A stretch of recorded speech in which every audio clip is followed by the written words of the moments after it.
What about tasting food while fasting?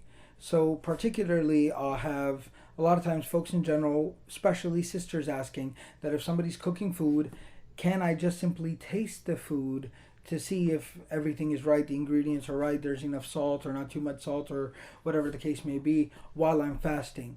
So, to answer this question, again, I'm going to answer this question in a couple of parts. I'm going to break down the issue a little bit.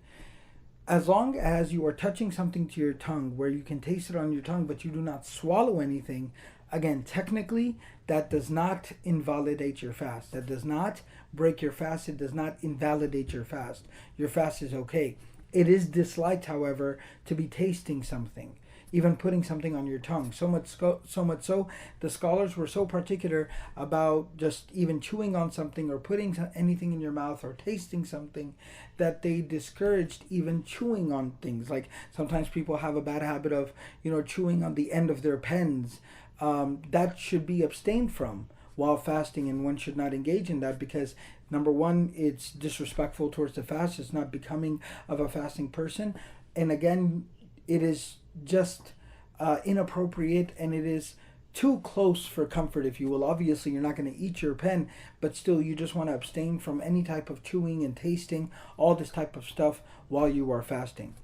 So again, I was saying, technically speaking, if you taste something, touch something to your tongue, as long as you do not swallow it, it will not invalidate your fast. However, it will still be disliked, severely disliked. Secondly, you are towing the line, and you are putting yourself in a very dangerous situation, because if you were to accidentally swallow something while trying to taste something, that would invalidate your fast. That wouldn't just be an honest mistake. Oh, I didn't realize I was fasting. No, because you knew you were fasting, you knew what you were doing, and you knew the risk that you were taking. So that will end up invalidating your fast if you do end up swallowing something.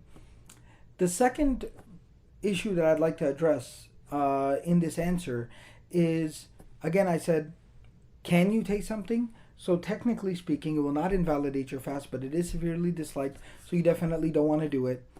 However, should you be tasting something? Then the answer is definitely no. I've actually come across something in some of the older books of fatwa and things like that. It'll oftentimes talk about, well, if there is a wife who fears, the husband's anger about the food not being proper or whatever the case may be, that is a much, much bigger issue than having to worry about tasting your food. All right? I'm not going to crack any jokes. I'm being very, very serious. That is a much, much more serious issue. That is a relationship that is potentially abusive, a relationship that is not considerate of one person's spirituality and fasting and situation and circumstances.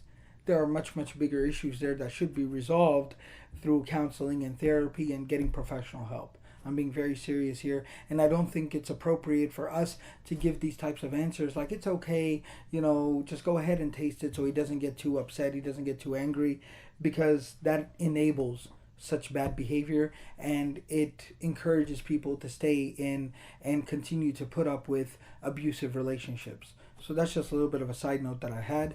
So again, can I taste something while fasting? Technically speaking, if you taste something but touch it on your tongue but you don't swallow it, that will not invalidate your fast. However, it is severely disliked. And secondly, should you? Absolutely not. Completely abstain from it, refrain from it. Worst come worst, the food might not taste as superly, awesomely fantastic as it could have. In that case, alhamdulillah, maybe everyone will eat a little bit less for iftar today. Until next time, this is ABDUL NASIR JANGDA from Qalam Institute.